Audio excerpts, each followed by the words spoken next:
परम धाम परम ब्रह्म परेशम परमेश्वरम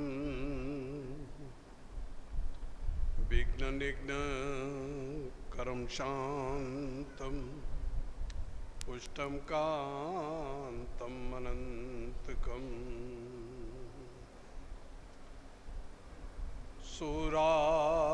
सुरेंद्रे सिद्धेंद्रे स्तुतं स्तोमी परात्परम् शूरपद्मदिनेशं च गणेशं मंगलायनम् इदं स्तोत्रं महापुण्यं विघ्नशोकहरं परं यः पठेत् प्रातिरुत्थाय सर्वविघ्नात् प्रमुच्यते।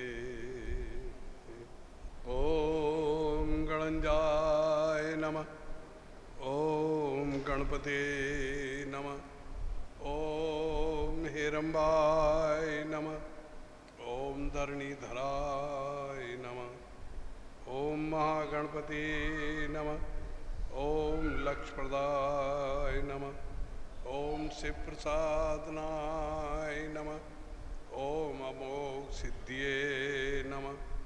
ओम अमिताय नमः। ओम मंत्राय नमः। ओम चिंतामणिये नमः। ओम निधिये नमः। ओम सुमंगलाय नमः। ओम बीजाय नमः। ओम आशा पुरखाय नमः। ओम वरदाय नमः।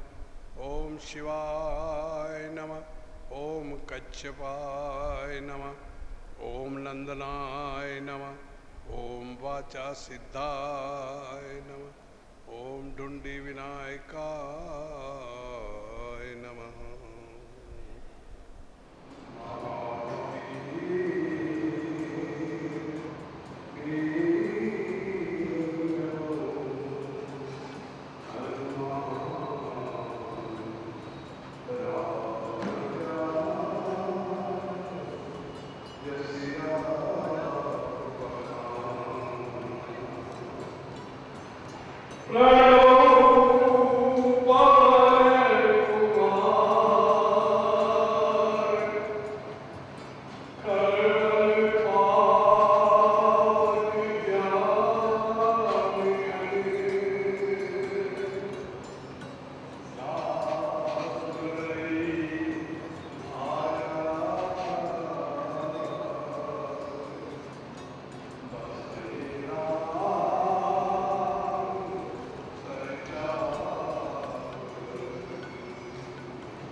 लेकिन मनुष्य मात्र के सर्वप्रथम माता गुरु है, माता ही गुरु है, फिर पिता और फिर हमको शिक्षा देने वाली, अच्छा देने वाली। इसीलिए महापुरुषों ने कहा माता तीरथ, पिता तीरथ, तीरथ ज्येष्ठ बंधुआ, वचन वचन गुरु तीरथ, तीरथ है माता तीरथ है। और से वही माता पिता को समझते ही और फिर महाराज के कारण महाराज और हमको भी संस्कृति में गुरु बुलाया आजा बेटा तेरे को मंदिर को कांगे वांगे करो, बोल की दक्षिणा दो, तू चेला है तू, और तू उपचार दो, सुधर गया तो चेला है तो पढ़ गया बेटा नहीं, बिगड़ गया। संक्षेप में वो माता पिता की महिमा श्रवण कुमार ने बताया। ऐसा बताते हैं अलग अलग लोग, जब वो कराची में आए तीर्थ यात्रा कराते कराते, सियालकोट कहते हैं उसको, कराची है वही, तो श्रवण कुमार ने अपने माता पिता से कहा मेरी मजदूरी लाओ, तुमको तीर्थ यात्रा कराई है। तो वो तो अंधे थे, आंखें नहीं थी, पर महान विद्वान थे। ऐसे महापुरुष के यहीं ऐसे पुत्र पैदा होते हैं। माता पिता घबराए, ओ हो अब क्या होगा। माँ ने कहा अच्छा बेटा तेरी मजदूरी देनी है तुझे? बोले हाँ मजदूरी देनी है। बोले ठीक है, ये आबू नजदीक है, सभी तीर्थ है वहाँ, और नक्की तालाब भी है, वहाँ हमको स्नान करवा दे, तेरी मजदूरी वहाँ तेरे को दे देंगे। बोले ठीक है। मांगने वाला तो तेज होता है। श्रवण कुमार माता पिता को वहां ले गए, नक्की पे स्नान हुआ। इस बीच में माता जी ने क्या किया, हाथ फिरा करके उस सियालकोट की मट्टी थोड़ी सी अपने साड़ी के पल्लू में बांध दी और आबू ले गए। सब स्नान होने के बाद माता पिता आराम से बैठे और फिर अपने बेटे से कहा माता ने कि बेटा श्रवण, बोले हाँ आजा, बोले तेरी मजदूरी ले ले। श्रवण कुमार कहते कि माँ ऐसा क्यों कहती हो, ये सूर्य निकलना छोड़ दे, सूर्य अपना प्रकाश छोड़ दे, चंद्र अपनी शीतलता छोड़ दे, पर श्रवण माँ से मजदूरी मांगे ऐसा कभी नहीं हो सकता। और तो माँ मेरे चमड़े के अगर आपके जूते बन जाए तो भी मैं कर्जा नहीं दे सकता। अब इसके आगे तो दूसरी जितनी बातें कहूँ वो कम है। मेरे चमड़े के जूते बन जाए तो भी मैं आपका कर्जा नहीं दे सकता। हमारे प्राचीन काल में, मैं तो पढ़ा लिखा नहीं हूँ, प्राचीन काल में जब शिक्षा पढ़ने के लिए भेजते थे तो हमारे आचार्य ये पढ़ाते थे, मातृ देवो भव, पितृ देवो भव, अतिथि देवो भव। अभी नहीं, अभी तो 100 नंबर पे फोन करो तो माँ भाई मेरी मम्मी तकलीफ देती है तो पकड़ के ले जावे। अमेरिका में है, धीरे धीरे आप फिक्र मत करो, आ रहा है चल के। खैर मैं उस राजनीति की तरफ नहीं जाता, ऐसा ही होगा। क्यों कि हम लोगों में पावर नहीं है, इसलिए दूसरे सत्ता करते हैं हमारे पे। हम सो गए हैं, मरे हुए हैं। जागेंगे कैसे? भजन से, गुरु कृपा से भजन।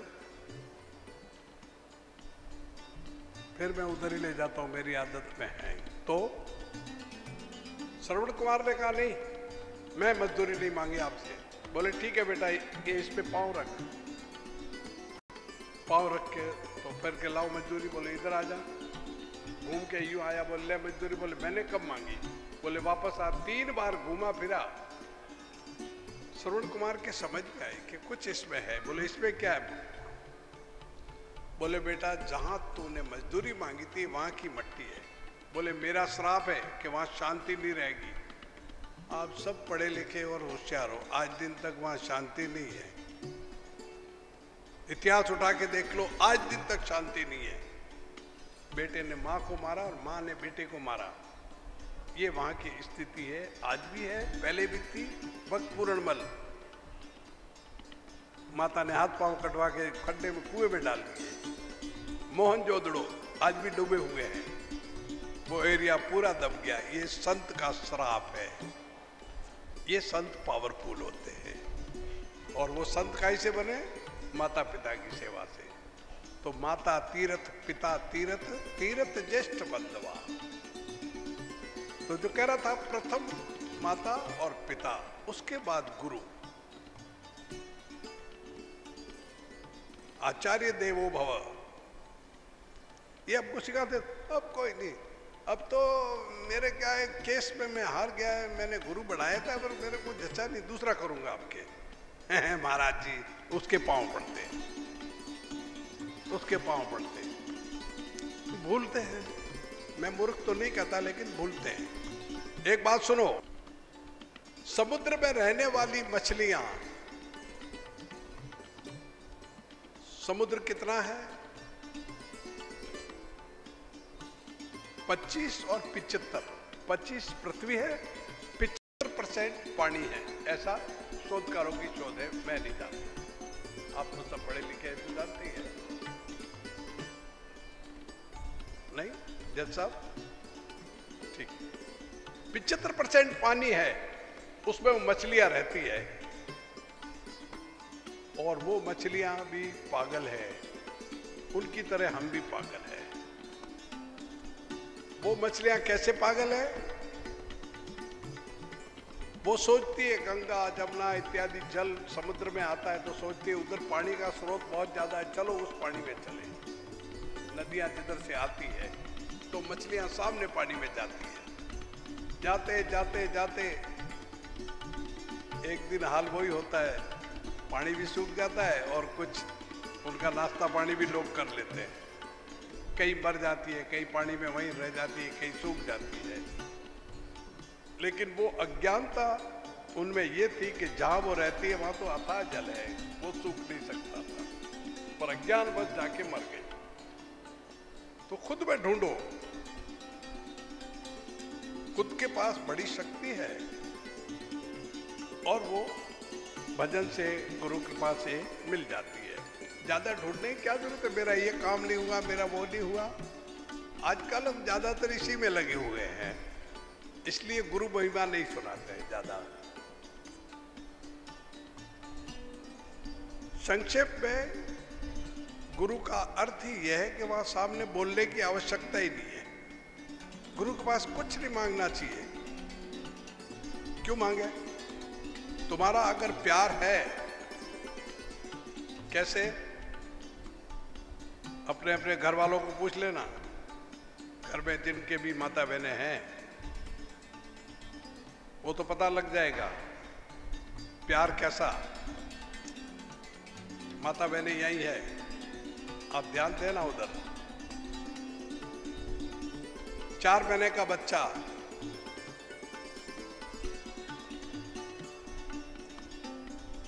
चार महीने का बच्चा आप कहीं भी बिठा दो, सुला दो, सो गया। 4 महीने का बच्चा कहीं भी सुला दो, सो जाएगा। उसे कोई पता नहीं मेरी माँ कौन सी है, बाप कौन सा है, क्या नहीं है।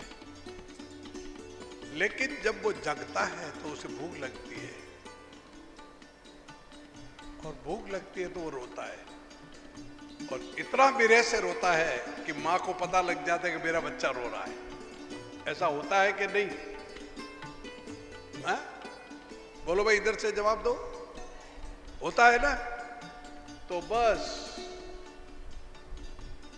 ऐसे ही गुरु के लिए और परमात्मा के लिए रोया जाए। तुम रोते नहीं है, तुम तो माल ठोकने में रहते हो खाली। अरे बाबूजी मैं खड्डे में गिर रहा हूँ, बचाड़ा बचाड़ा जाए। बाबूजी तेरे बाबा के नौकर है क्या? भजन तो किया, भजन करो। हा? भजन नहीं करना, हम कुछ नहीं करेंगे, जो कर रहा है जो तू कर। 12 महीने में एक दिन तेरे को माला पहना दी, मिठाई खिला दी, पैसे दे दिए, अब क्या है, 12 महीने की नौकरी पक्की।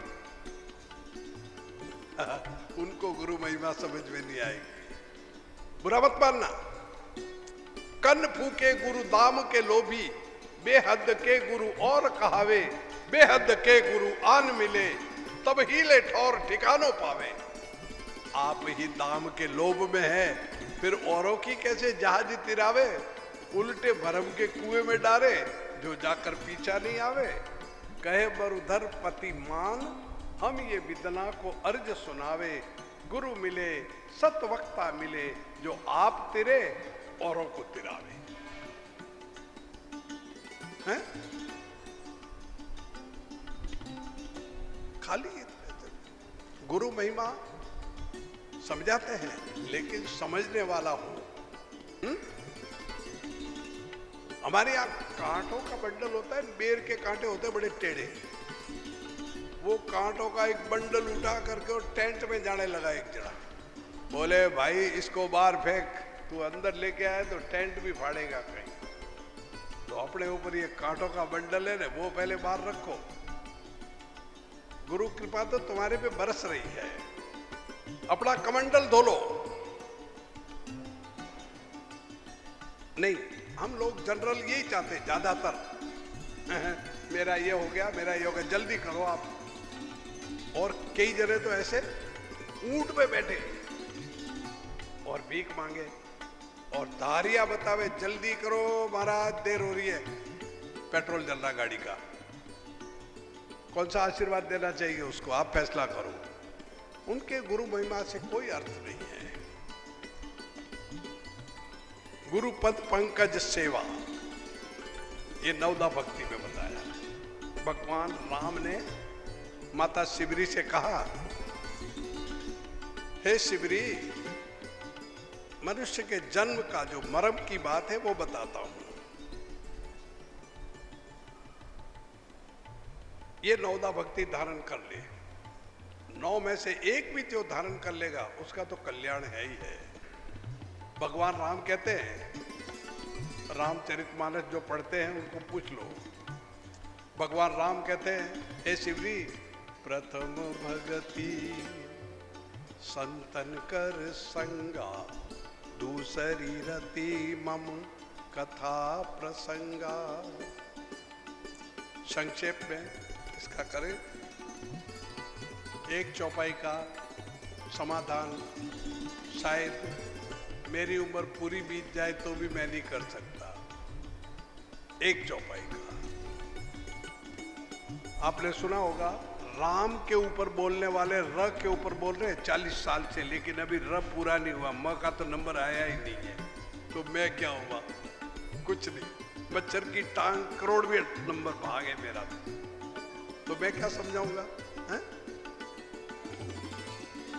तो खैर, प्रथम भक्ति संतन कर संगा, दूसरी रति मम कथा प्रसंगा। तीसरी में गुरु पद पंकज सेवा, तीसरी भक्ति अमान, चौथी भक्ति मम गुण गन, करई कपट तजिगा। कपट छोड़ के रामचरितमानस में हजारों हजारों हजारों आपके समाधान दिए हुए हैं, कपट मना किया है। भगवान राम ने सुंदरकांड में विवेक्षित जी का, हे विवेक्षण, निर्मल मन जन सो मोहि पावा, मोहि छल कपट छिद्र नहीं भावा। कपटता रखते हैं। ऊपर बात दूसरी, इनको क्या पता लगता है, अरे बूढ़े आदमी, इनको पता नहीं लगता तो ये क्या गधे चराते हैं। और डॉक्टरों के पास एक होता है ना फोटो खींचने का, तुम कितने कपड़े पहनो तुम्हारी हड्डियां दिखेगी, ऐसी मशीन होती है ना, उससे भी ज्यादा पावरफुल मशीन है हमारे पास। फिक्र मत करो, अब यहाँ बैठे अमेरिका वाले का फोटो खींच लेते हैं। ये भारत के संतों का कोई मजाक थोड़ी है, भारत तो विश्व गुरु है, उसकी एक हम भी छोटी सी टांग है, रौब तो करेंगे अपनी जमात का, है? तो पावर तो है, लेकिन हंसी मजाक उड़ा लेते हैं हम हास्य में। क्यों? कि अभी उस लायक नहीं है। हाथी अगर मजाक कर लेवे और ऐसे सूंड मारे तो अगला आदमी तो मर जावे, उस वाली बात है। इसलिए शांति से प्रेम से खुश हो जाते हैं। मैं हाथी का इसलिए कर रहा हूं कि हम हाथी के खास है, हाथी मेरे साथी।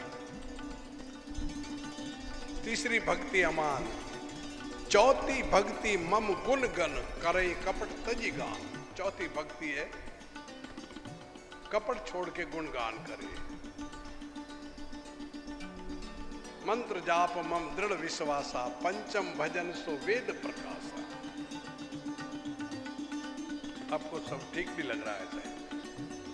मंत्र जाप मम दृढ़ विश्वासा, मंत्र जप करे, भगवान में विश्वास रखे। एक दिन माला करे, 2 दिन माला करे, तीसरे दिन आसन के नीचे देखे पैसे तो नहीं आए कहीं। और मेरे कहने से सिद्धि होती है मेरे को, ये सब सिद्धियों के पीछे फिरते हैं। नहीं नहीं, सिद्धियां छोड़ो भाई, सिद्धियां तो तुम्हारे पीछे फिरेगी। भक्ति करने वाले के अष्ट सिद्धि और 9 निधि दासी बन के रहती है, ऐसा नियम है भक्त का। और भगवान कृष्ण कहते हैं कि हे अर्जुन, मैं सिद्धियों से बहुत परे हूं, सिद्धियों से तो मैं दूर रहता हूं। इसीलिए जोधपुर महाराज मान सिंह जी कहते हैं, मान सिंह इस जगत में सन्यासी एक दो है, सत्यानाशी है घड़ा, जारी गणना न होए, जारी गणना न होए, मांग के जगत से खावे, मांग्या मिले न भूख फेर पाखंड चलावे, जब तप और सिद्धाइयां दोनों ही जगत डुबोए, मान सिंह इस जगत में तो सन्यासी एक दो है। आप भी सन्यासी है, ध्यान रखना, किसी ने कहा नहीं, क्योंकि तुम भी हनुमान जी जैसे उस शक्ति याद दिलाओ तो पावर आवे, नहीं तो डंडे बैठे रहो। हनुमान जी को भी याद दिलाई जामवंत जी ने। जब हनुमान जी को पता लगा कि मेरे में ताकत है, यही देख लो, अरे किष्किंधा कांड में कहे रीचपति सुन हनुमाना, काचुप साधि रहु बलवाना, पवन तने बल पवन समाना, बुद्धि विवेक विज्ञान निदाना, कवन सो काज कठिन जग माही, जो नहीं होई तात तुम पाई। और सुनते ही और हनुमान जी महाराज पर्वत के समान ये शरीर और तेज में आ गए। जामवंत जी से कहा, कहो तो मैं अभी की भी लंका उठा के ले, अवल नहीं ऐसा काम मत करता।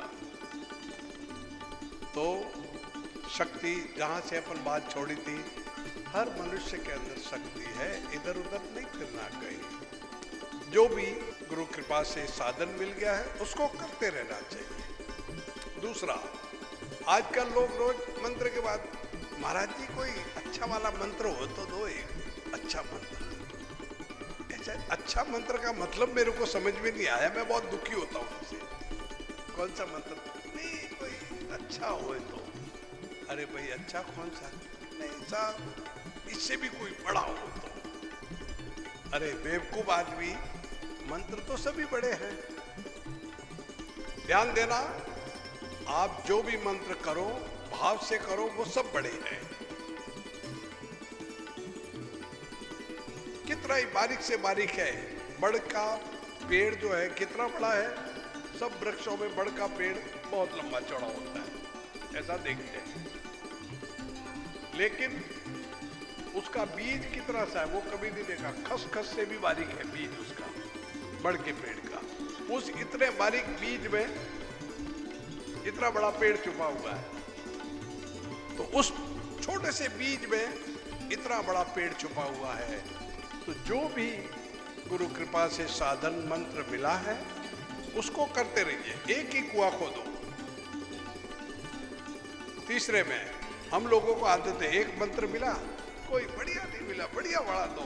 एक भाई बीमार था, तो उसकी औरत बीमार थी, तो वो गया एक भाई के पास, बोले साहब मेरी औरत बीमार है। तो वो एक जो धागा आगा बढ़ाते हैं उनके पास गया, तो उसने धागा बढ़ा के दे दिया, और कोई लिए 101 जो भी वैसे लिए। तो के कोई भगवान की कृपा थी, 1 दिन 2 दिन तो ठीक रही, फिर बीमार हो गई, तो वो वापस गया। आजकल तो मोबाइल सेवा चालू है। तो मेरे को किया, बोले मैं तो आज वहाँ गया हूँ। मैं कहा ठीक है भाई, जाओ वहाँ।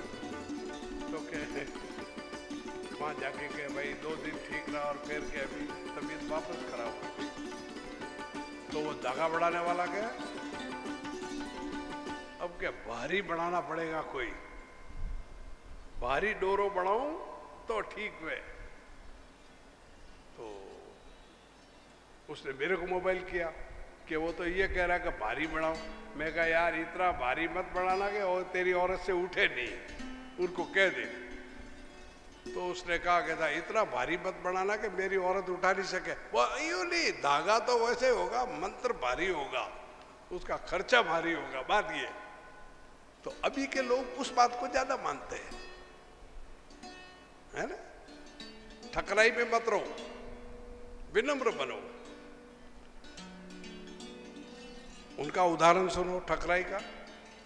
साधारण आदमी प्रोविजन स्टोर पे जाए, एक अत्तर चाहिए जी, हाँ दे दो, बढ़िया है जो, कितने का, 21 रुपये 20 रुपये, ठीक है। और 2-4 इर्द गिर्द चमचे उड़े, गाड़ी में उतरे थे फलाना, वो जाके कहे भाई साहब, बोले हाँ हमारे फलाने फलाने बड़े सेठ है या ठाकुर साहब है, इनको बढ़िया वाला अत्तर दो। तो व्यापारी भी की तरह होशियार है, व्यापारी तो बड़े चालू है, व्यापारी तो भगवान की कृपा है उनके ऊपर, भगवान कृष्ण की। तो व्यापारी बोले फिर पधारो सर, बिराजो भाई, वो कल आया वो दो, पेटी में निकाल के दिया। और ये चालू तो ये है 60-70 रुपए का, ये लो साहब। तो बोले हाँ चाहिए कितने का, बोले 501 की, दे दो 500 रुपये। वो 20 रुपए में ले गया था, उनको 500 रुपये भी दी, ठीक है ना। तो फिर यूं हो जाता है, ठकराई से नहीं, विनम्रता से। जो संत ने दिया है उसको मानना चाहिए। संत जो कुछ भी देता है वो उसकी औकात, उसकी जात देख के देता है। क्यों कि भगवान राम ने कहा है 7वीं भक्ति में, हे शिवरी सातव मोमई मैं जग देखा, मोते संत अधिक कर लेखा। हे शिवरी, मेरे से मेरे संत अधिक है ऐसा मान। और भगवान नारायण भी कहते हैं कि हे नारद, मोते संत करोड़ गुणी ज्यादा। क्या समझा? संत का अर्थ लगाना बहुत मुश्किल है। संत का अर्थ दाढ़ी मूछ से नहीं है और है, तिलक से नहीं है और है, नंगा रहने से नहीं है और है, कपड़े पहनने से नहीं है पर है, इंग्लिश बाल से नहीं है पर है। हम ना भी नहीं कह सकते और हाँ भी नहीं कह सकते। अब कहे परमात्मा नहीं है तो के नास्तिक, और है कहो तो के बताओ, पकड़ में आ जावे, दोनों बातें ने। इसलिए संत का होना बड़ा मुश्किल है, बहुत मुश्किल। आप पढ़े लिखो, लिखो संत, स और त कर दो तो संत नहीं होगा। ऊपर शून्य, शिखर चढ़ेगा जब संत बनेगा। शिखर चढ़ाए बगैर मंदिर भी तैयार नहीं होता। मंदिर बना लो, मूर्ति बिठा लो, शिखर नहीं चढ़ाए तो के बॉन्डो मंदिर है। शिखर चढ़े ऊपर, साधना का शिखर इतना बढ़ जाए कि आपको देख के सामने वाला वैसे ही सीधा हो जाए। जैसे रात को गाड़ियां चलती है तो पावरफुल लाइट के सामने दूसरा गाड़ी वाला एक साइड में लेता है कि इसकी लाइट बहुत खतरनाक है, एक्सीडेंट होगा, साइड में ले लो। ऐसा अपना पावर बना लो। वो पावर बनेगा भजन से, और भजन आस्था के साथ, विश्वास के साथ, श्रद्धा के साथ। श्रद्धा नहीं है, गुरु मंत्र मिला ठीक है बस, तो पर वो वही रहते हैं। तो जो कह रहा था गुरु महाराज जो भी देते हैं, देखो मैं हरदम सुनाता हूं एक श्लोक, कल का इतिहास, अभी दिल्ली का। दिल्ली में निजामुद्दीन रेलवे स्टेशन है, आज भी है और बहुत टाइम से है। वो निजामुद्दीन औलिया एक संत थे, उर्दू में औलिया, निजामुद्दीन औलिया संत थे। एक झोपड़ी में रहते थे आराम से। एक गरीब आदमी उनकी सेवा में रोज जाता था। जाते ही है। संत एक हॉस्पिटल है, वहां दुखी लोग ही जाते, सुखी तो कोई नहीं जाएगा। वहां जिसकी फंसी है वो ही जाते हैं महाराज के पास। तो है नहीं, जब भी तो लोग कहावत है कि देवड़े रे आगे ने रावड़े रे लारे। देवड़े के मंदिर के सामने होके निकलो और रावड़े कोर्ट पुलिस थाना इनके तो पीछे होके निकलो, भगवान दर्शन नहीं करावे इनके, ऐसे लोग कहते हैं, मैं नहीं कहता। तो संत के पास गए, इन औलिया के पास। वो गरीब आदमी जाता था, सेवा करता था। सेवा करते करते बहुत टाइम हो गया। एक दिन वो बोला,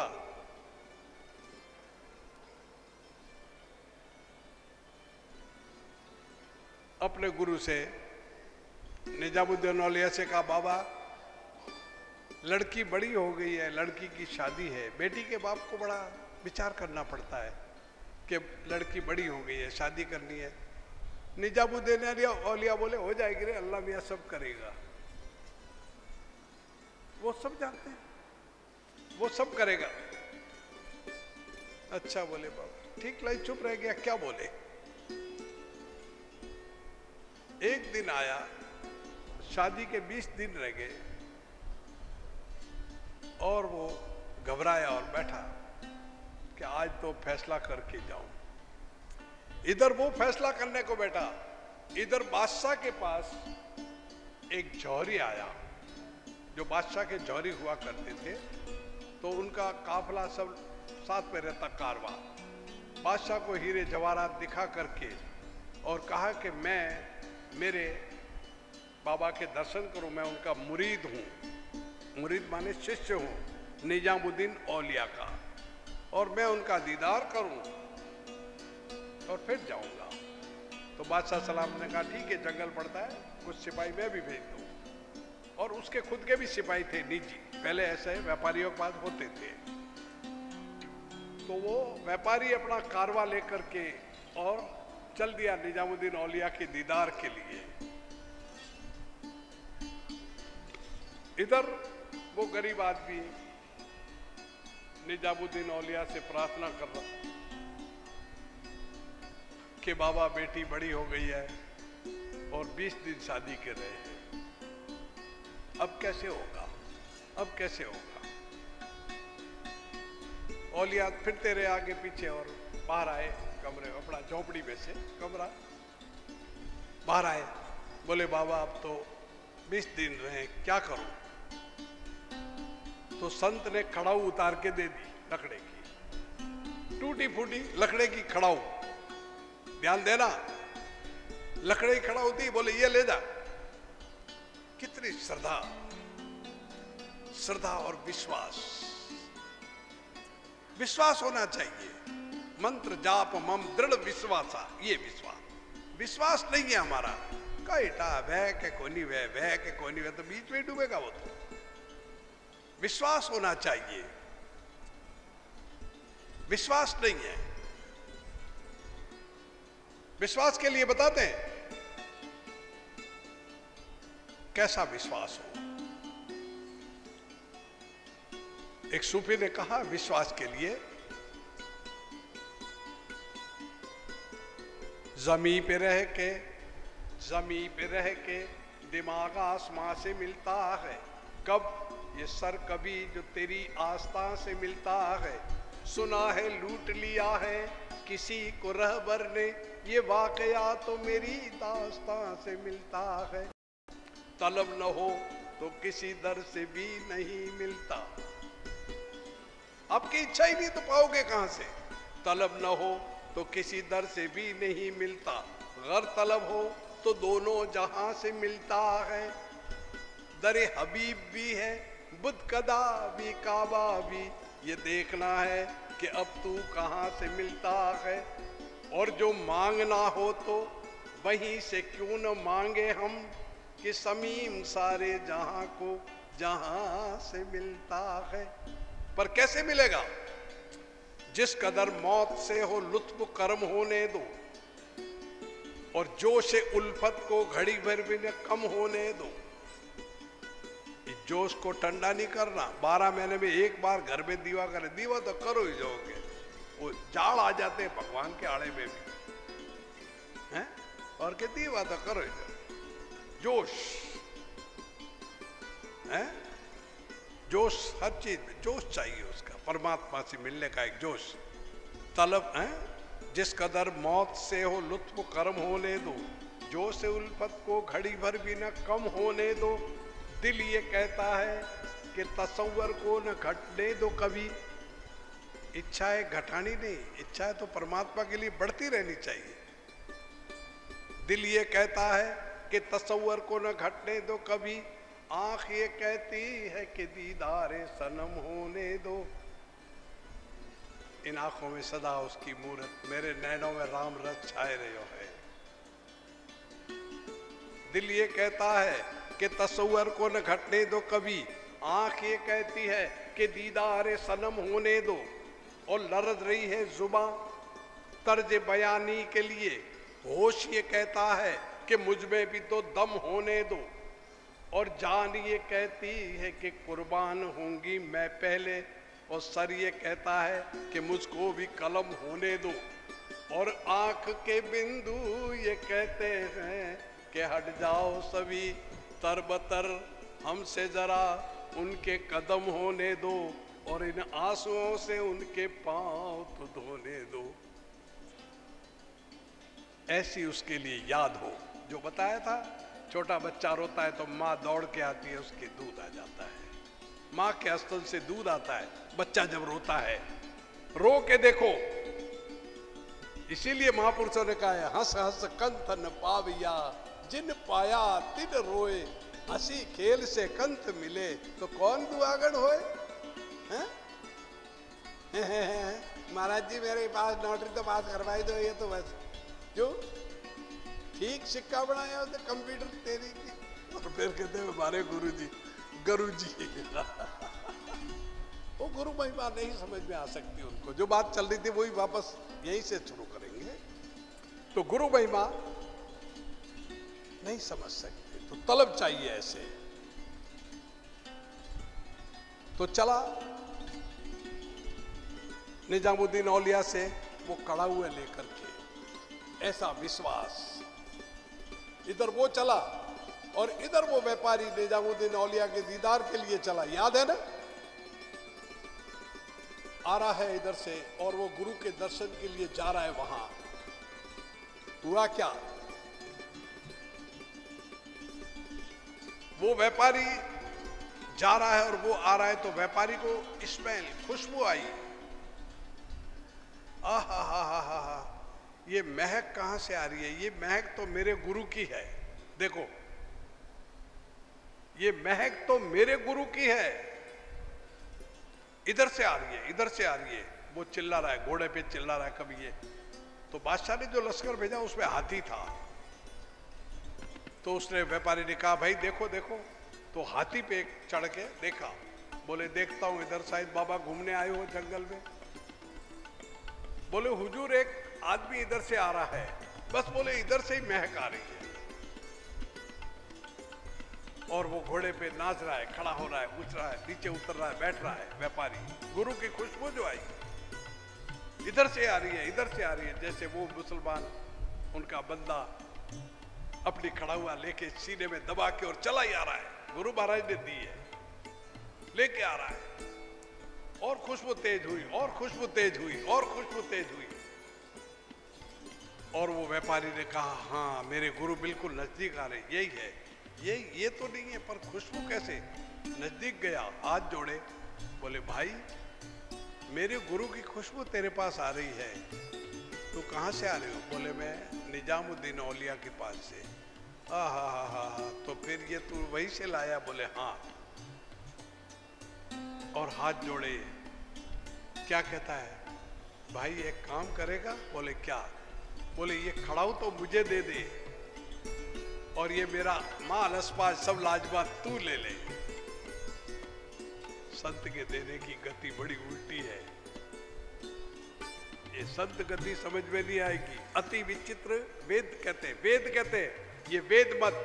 अति विचित्र भगवंत गति, तो अति विचित्र है संत गति। तो पढ़्योरी नार पियूरी गम जाने, काहे जाने कुंवारी बाता। पढ़ने की शादी नहीं की तो उसको क्या पता कि पति कैसा होता है। अब तो खाली तो निजामुद्दीन औलिया की जो खड़ा हुआ थी उस व्यापारी ने ले ली और व्यापारी ने अपना सब माल उसको दे दिया, हीरे जवाहरात लाजवाब पूरा। उसको जरूरत थी उसकी और उसको जरूरत थी उसकी। व्यापारी खड़ा सीने में दबा के और वहां से चला, निजामुद्दीन औलिया के दरबार में पहुंचा। इधर तो वो तो उसको तो जरूरत थी, बेटी की शादी थी, जो धन दौलत मिल गया जवाहरात, और पहुंचा घर के, अपना तो काम हो गया। धाक में बैठी बिल्ली को मक्खन का गोला मिल गया, अब क्या चाहिए। वो उधर गया और वो उधर गया। जब निजामुद्दीन औलिया ने देखा कि आ रहा है, आया बाहर, बोले बाबा मैं आ गया हूं। बोले आया तो है तू, सस्ते में तेरे को माल मिल गया है। क्या कहा? सस्ते में मिल गया, तू सस्ते में निमट गया। क्यों? हमारे महापुरुष कहते हैं या तन विष की बेलड़ी, विष माने जहर, ये तन जो है, या तन विष की बेलड़ी गुरु अमृत की खान, सिर साटे जो गुरु मिले तो भी सस्तो जान। शीश के बदले भी गुरु मिले तो सस्ता है। 1.25 रुपए में फिर वो तो मिले तो वो तो व्यापार तो चलेगा ही। फिर क्या है कि लोभी अरे जटे दूताड़ा भूखा को नहीं मरे, हमारी भाषा में कहते हैं। जहां लोभी होते ना वहां धुर्त भूखे नहीं मरते। लोभी का तो चाहिए। महाराज जाए शुक्ल थारे घर में मैंने होनो दिखे भाई, अरे वाह जी घी चोरवा चालू पूजा पाठ चालू रहे, तो फिर वो गुरु महाराज है, उनसे उनके पास जाना चाहिए। ऐसे लोगों को है? सर कटवाने वाले बहुत कम है, इसलिए गुरु महिमा नहीं सुनाते हैं। बुरा मत मानना। कबीरदास जी के पास बहुत से लोग बैठ के सत्संग सुनते थे, तो उनकी कमाली बेटी ने कहा कि पिताजी ये सब भीड़ करते हैं रोज आकर के। बोले नहीं नहीं सब सत्संग सुनते हैं। बोले अच्छा आप अंदर बैठ जाओ। फिर बोले आने दो इनको, सबका नंबर है। तो आया एक, हा गुरु महाराज कहाँ गए? बोले गुरु महाराज बाहर गए, अब आएंगे देखो। और इतना बड़ा छुरा लेके, ध्यान देना कमाली खिस रही है, छुरा इतना बड़ा। तो वो सुनने आया था सत्संग, वो बोले भाई आज छुरा क्यों घिसा जा रहा है? बोले गुरु महाराज ने कहा है जो आवे उसकी गर्दन उड़ाओ, जो सत्संग छोड़ेंगे उनकी गर्दन उड़ानी है। अच्छा, उसके तो इंडिकेटर चालू हो गए रवाना। दूसरा आया, दूसरा भी ऐसे ही गया। वो पुरानी टाइम थी, सत्संग 5, 7, 10 जने। क्या होता था, सत्संग में जाते थे 10-15 जने, 10 जने सत्संग होती, उसमें 6 जने 5 जने तो सो ही जाते। 10 जने जाते, 5 जने सो जाते। सत्संग पूरी हुई, वो जगाते, उठो प्रसाद ले लो। क्या हुआ? तो पूरी हो गई। अच्छा चलो,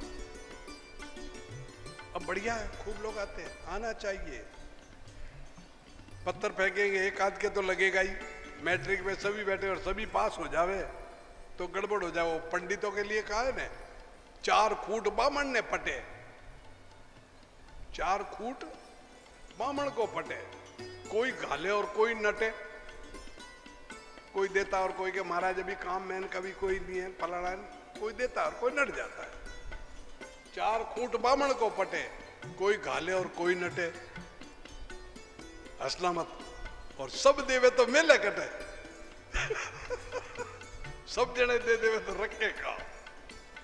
चार खूट मामड़ ने पटे, कोई देवे ने कोई नटे, और सब देवे तो मेले कटे, और कोई नहीं दे तो जाए कटे जय सिया राम। तो या तन बिस की बेलड़ी गुरु अमृत की खान, सिर साटे गुरु मिले तो भी सस्ता जान। तो कबीरदास जी के पास 7-8 लोग आए, तो छुरा देख देख के घबरा के भाग गए। आखिरी में धर्मीदास जी आए, संत धर्मीदास। आकर के कहा गुरु महाराज कहाँ है आज? कि गुरु महाराज तो बाहर गए, सत्संग अभी होगी, बैठ गए। तो उन्होंने भी पूछा ये छुरा काहे के लिए? बोले आज जो भी सत्संग में आएगा उसकी गर्दन उड़ाई जाएगी। हाँ हाँ हाँ हाँ, बोले आनंद हो जाएगा। आज आनंद हो गया, आज आनंद हो गया, आज तो शीश उड़ जाएगा। शीश दिया फिर संशय किसका, मुर्दा होए मग लीना। मग माने रास्ता, मुर्दा होके। शीश दिया फिर संशय किसका, मुर्दा होए मग लीना। साधु यूले सिर दर्दिना, ये मान सिंह कहते हैं।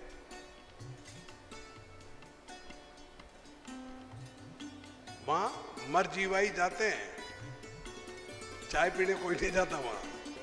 तो धर्मीदास जी ने कहा हाँ हाँ हाँ आनंद आ जाएगा आज तो। जब बेटी ने आवाज लगाई अपने पिताजी कबीरदास जी को, बोले पिताजी ये भगत खास है तुम्हारा। उसको दीक्षा दी और कहा, धर्मीदास जी कहते हैं, बोले बोल। मैं हरदम सुनाता हूं, ध्यान से समझना। धर्मीदास जी मांगते हैं कि गुरुदेव अगर देना है मांगो, मांगना मना नहीं, लेकिन क्या? आ जाओ इधर। क्या मांगते हैं? धर्मीदास जी कहते हैं अपने गुरु महाराज से, ए जी भक्ति दान गुरु मोहे दीजिए। गुरु मेरा देवन का देवा, नाम धार तो बिसरुला नाई। करूं मैं संतारी सेवा, भक्ति दान गुरु मोहे दीजिए। क्या मांगते हैं?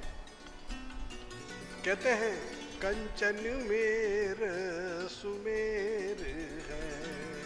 हे गुरुदेव सुमेरु पर्वत का, कंचन का भी वो मुझे माल दे दो। पर्वत सुमेरु पर्वत कंचन का दे दो। कंचन मेर सुमेर है, कंचन मेर सुमेर है। माला के सुमेर के बराबर वो पर्वत भी है सोने का। कंचन का पर्वत भी, माला के सुमेर, दोनों माला का मेल मिलता है, एक सुमेर पहनाते हैं, उसके बराबर है। कंचन मेर सुमेर है। गजदंतरे हंसती क्रोड़ कन्या रो गौदान दे। नहीं आवे नामे समाना, भक्ति दान गुरु मोहे दीजिए।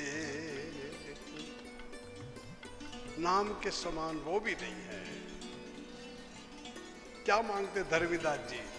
राजपाट और सुख साहेबी, ये नहीं मांगा। क्या कैसे मांगते? राजपाट सुख और साहेबी, बचना सुध है नारी। इतना सुख तो मांगू नहीं, गुरु मोहे आणे तुम्हारी। राजपाट सुख साहेबी, बचना सुध नारी। अतरा सुख मांगू नहीं, गुरु मोहे आण तुम्हारी। तुम्हारी सौगंध है, ये भी नहीं मांगता।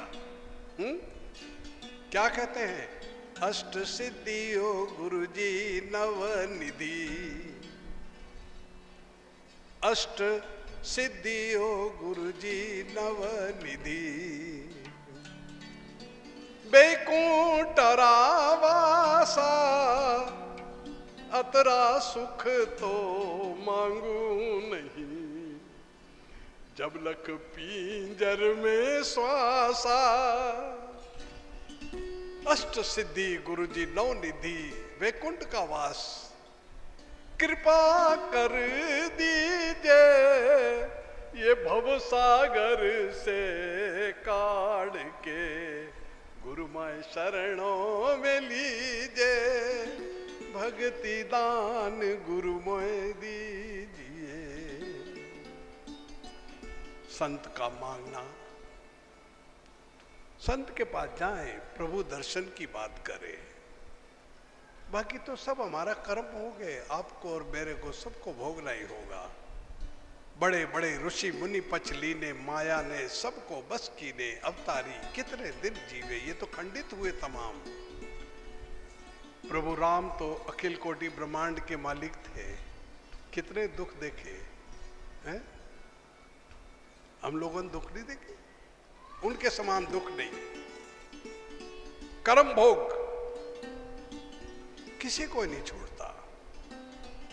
आप टीवी पे देख रहे थे महाभारत, महाभारत पूरा हुआ, भगवान कृष्ण के पास गए पांचों पांडव और कहा प्रभु चलो पितामह से मिल ले, कार्य संपूर्ण हो गया। विश्व पितामह के पास गए तो पितामह विदेही थे, इच्छा मृत्यु वाले थे। पितामह के पास गए पांचों पांडव और कृष्ण, तो पितामह रोने लग गए। अर्जुन जी को बड़ा दुख हुआ, धर्मराज को दुख हुआ, भीम को दुख हुआ। बोले पितामह आप रोते, आपको क्या दुख है? आप बताइए मुझे, किसी ने आपको कहा हो तो मैं ये कर लूं, उसने कहा मैं ये कर लूं। विश्व पितामह कुछ नहीं बोले।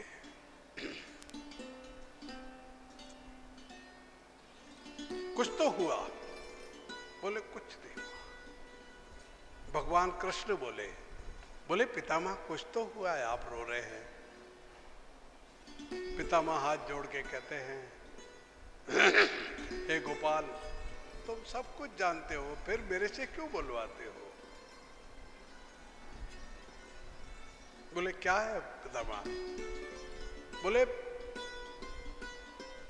मैं बहुत दूर तक देख रहा हूं कि जिन पांडवों के साथ, ध्यान देना, जिन पांडवों के साथ त्रिलोकीनाथ परब्रह्म परमात्मा स्वयं कृष्ण है, जिन पांडवों के साथ है सखा भाव से, मित्र भाव से और रिश्तेदारी से भी, जिनके साथ कृष्ण है, उन पांडवों के दुख का मैं अंत नहीं देख रहा हूं। क्या दुख है आपको? है? क्या भगवान से मांगेंगे? भगवान जिनके साथ है उनके दुख का अंत नहीं देखा पितामह भीष्म ने। गोपाल जी तो बड़े छलिया है। पितामह बोले तुम किस जंजाल में पड़ गए, और बातचीत करके रवाना हो गए। आप देखिए, वो नहीं जानते थे सब कुछ, सब कुछ जानते हैं। वो घट घट वासी है, उनको क्या पता नहीं था? ऐसे महापुरुषों के साथ भगवान कृष्ण पांडवों के साथ रहते थे, ऐसे शूरवीर जिनकी पत्नी को नग्न करने जा रहे थे राक्षस। कितनी जबरदस्त बातें थी। और हम दुख कहते हैं, कोई दुख नहीं है, हमारा कर्म भोग है। यही बात भगवान कृष्ण को धृतराष्ट्र कहते हैं। अंत में जब सब हो गया तो धृतराष्ट्र भगवान कृष्ण को हाथ जोड़ते हैं, हे त्रिलोकीनाथ, मेरी आंखें नहीं थी, और जब भी नहीं समझा था, मेरा अज्ञान था, अब मुझे समझ आ गई। कि आप ही सब कुछ है, पर अब मुझसे सहन नहीं होता। मेरे 100 पुत्र, इनकी जो पुत्र वधू है मेरी, इनको किसी ने कभी चेहरा देखने के लिए लोग तरसते थे जो पर्दे में रहती थी, आज अपने पति के शवों के पास बैठ के रुदन कर रही है। वो रुदन मुझसे सहन नहीं होता। हे गोपाल, अब मैं क्या करूं? और मैं विचार कर रहा हूं कि मैंने 100 जन्मों तक, बीते 100 जन्म तक कोई पाप नहीं किया। आपके पूर्व जन्म का भी आपको पता नहीं है, ध्यान देना। और दुख की बात कहते हैं हम लोग। धरतराज कहते मेरे बीते 100 जन्म तक का मुझे पता है, मैंने कोई पाप नहीं किया। और ये पाप, ये दुख मुझे क्यों? मेरे 100 पुत्र मेरे सामने मारे गए, मैं कुछ नहीं कर सका। मेरी पुत्र वधू रो रही है, मैं इनको भी शांत नहीं कर सकता। प्रभु गोपाल जी कुछ तो कहिए। मैंने कोई पाप नहीं किया, कोई पाप नहीं किया। जब बहुत बार बोले तब भगवान कृष्ण ने कहा, धरतराष्ट्र 100 जन्म तक तुमने पाप नहीं किया? बोले नहीं किया, मुझे पता है। बोले सत्य है, पर 103 जन्म पहले तूने क्या पाप किया वो तुझे पता नहीं है। और धरतराष्ट्र चरणों में गिरे, पाई मां, प्रभु क्या पाप किया? बोले सुन, तू बहुत दानवीर, पुण्यात्मा, धर्मात्मा, सूरवीर, नीतिज्ञ राजा था। तेरे राज्य के पास में एक छोटा सा और भी राज्य था। उस राज्य में सब ठाट बाट थे, अमन चैन, मस्ती थी, खूब आनंद से रहते थे। एक बार बारिश नहीं हुआ। बारिश नहीं हुआ तो वहां तालाब थे।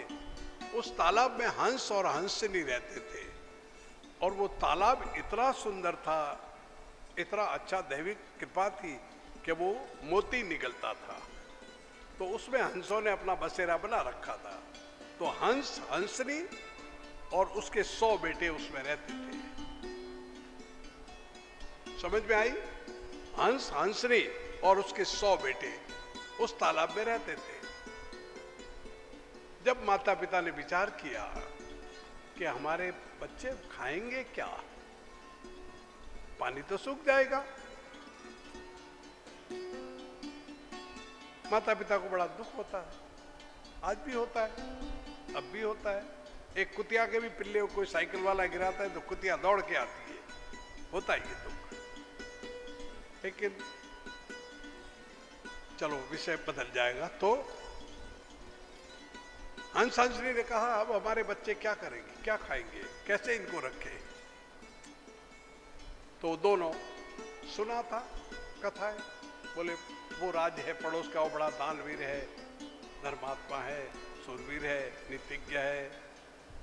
चलो, तो धृतराष्ट्र, भगवान कृष्ण कहते हैं धृतराष्ट्र, वो तेरे पास आए दोनों और आकर के कहा, अपनी व्यथा सुनाई। तो तुमने आशीर्वाद दिया, बोले जाओ, आ जाओ मेरे यहाँ अच्छा दिन देख करके, और तुम्हारे रहने का, खाने का बंदोबस्त अपने सचिव को कह दिया, इतने मोती उसको दे दिए जाए रोज, हंसराज को, और रहने की व्यवस्था बाग में कर दी जाए। राजा ने ऑर्डर दे दिया। हंसराज बड़े प्रसन्न हुए, आशीर्वाद देते देते गए। हंसनी को कहा कि देख लो, अपना काम तो हो गया। अच्छा मुहूर्त समय टाइम देख करके दोनों पति पत्नी और अपने 100 बच्चों को लेकर के, और हंस उसके नगर में आए, धृतराष्ट्र के आए, और बगीचे में डेरा दिया। बागवान को कह दिया बच्चों का ध्यान रखना पूरा, कोई गलती नहीं हो, ठीक है। सचिव को कह दिया इतने मोती दे दो, रोज मोती मिल जाते हैं।